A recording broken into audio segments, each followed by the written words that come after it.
More than 3,000 years ago, a flower began to appear in remedies in ancient Egyptian medical texts.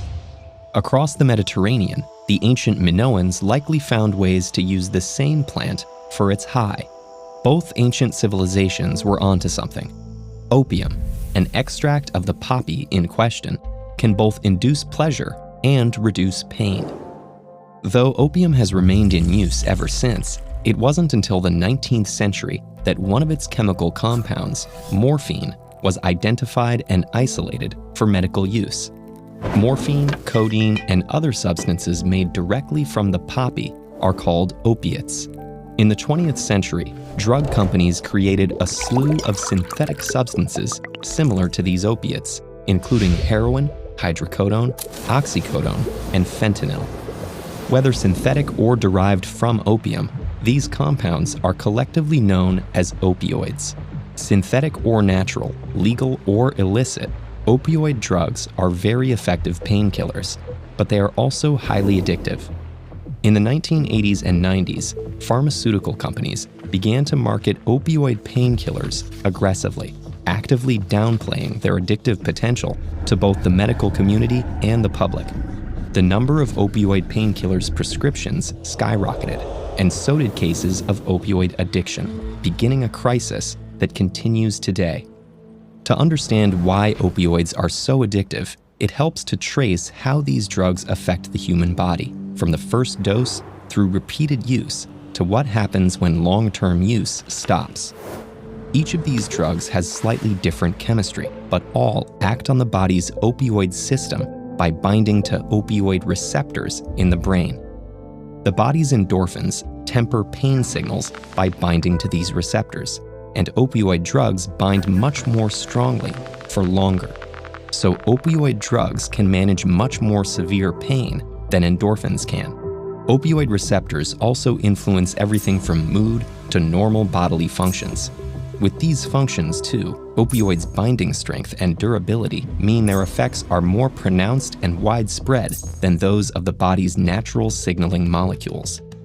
When a drug binds to opioid receptors, it triggers the release of dopamine, which is linked to feelings of pleasure and may be responsible for the sense of euphoria that characterizes an opioid high. At the same time, opioids suppress the release of noradrenaline, which influences wakefulness, breathing, digestion, and blood pressure. A therapeutic dose decreases noradrenaline enough to cause side effects like constipation. At higher doses, opioids can decrease heart and breathing rates to dangerous levels, causing loss of consciousness and even death. Over time, the body starts to develop a tolerance for opioids. It may decrease its number of opioid receptors, or the receptors may become less responsive. To experience the same release of dopamine and resulting mood effects as before, people have to take larger and larger doses. A cycle that leads to physical dependence and addiction. As people take more opioids to compensate for tolerance, noradrenaline levels become lower and lower, to a point that could impact basic bodily functions. The body compensates by increasing its number of noradrenaline receptors so it can detect much smaller amounts of noradrenaline. This increased sensitivity to noradrenaline allows the body to continue functioning normally. In fact, it becomes dependent on opioids to maintain the new balance. When someone who is physically dependent on opioids stops taking them abruptly, that balance is disrupted. Noradrenaline levels can increase within a day of ceasing opioid use, but the body takes much longer to get rid of all the extra noradrenaline receptors it made. That means there's a period of time when the body is too sensitive to noradrenaline. This oversensitivity causes withdrawal symptoms, including muscle aches, stomach pains, fever, and vomiting. Though temporary, opioid withdrawal can be incredibly debilitating. In serious cases, someone in withdrawal can be violently ill for days or even weeks. People who are addicted to opioids aren't necessarily using the drugs to get high anymore, but rather to avoid being sick. Many risk losing wages or even jobs while in withdrawal, or may not have anyone to take care of them during withdrawal. If someone goes back to using opioids later, they can be at particularly high risk for overdose because what would have been a standard dose while their tolerance was high can now be lethal.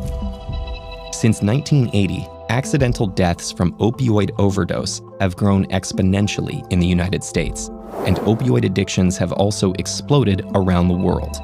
While opioid painkiller prescriptions are becoming more closely regulated, cases of overdose and addiction are still increasing, especially among younger people.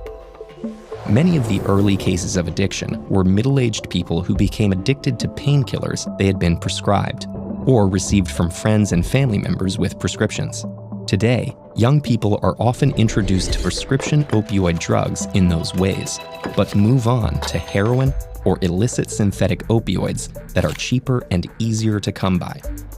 Beyond tighter regulation of opioid painkillers, what can we do to reverse the growing rates of addiction and overdose? A drug called naloxone is currently our best defense against overdose.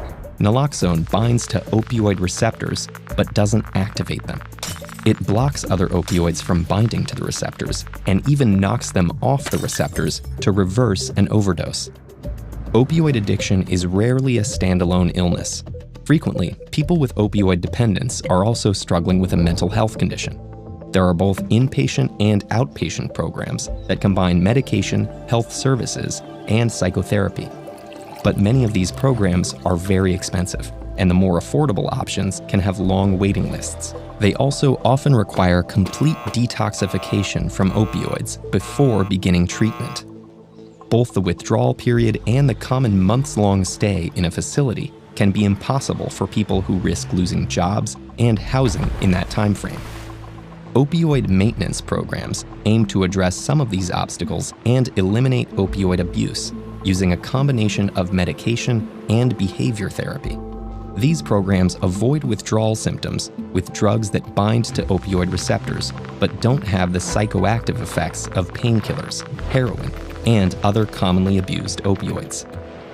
Methadone and buprenorphine are the primary opioid maintenance drugs available today, but doctors need a special waiver to prescribe them, even though no specific training or certification is required to prescribe opioid painkillers.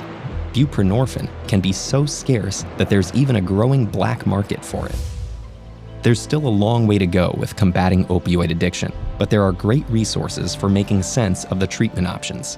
If you or someone you know is struggling with opioid use in the United States, the Department of Health and Human Services operates a helpline, 800-662-4357, and a database of more than 14,000 substance abuse facilities in the U.S., www.hhs.gov/opioids.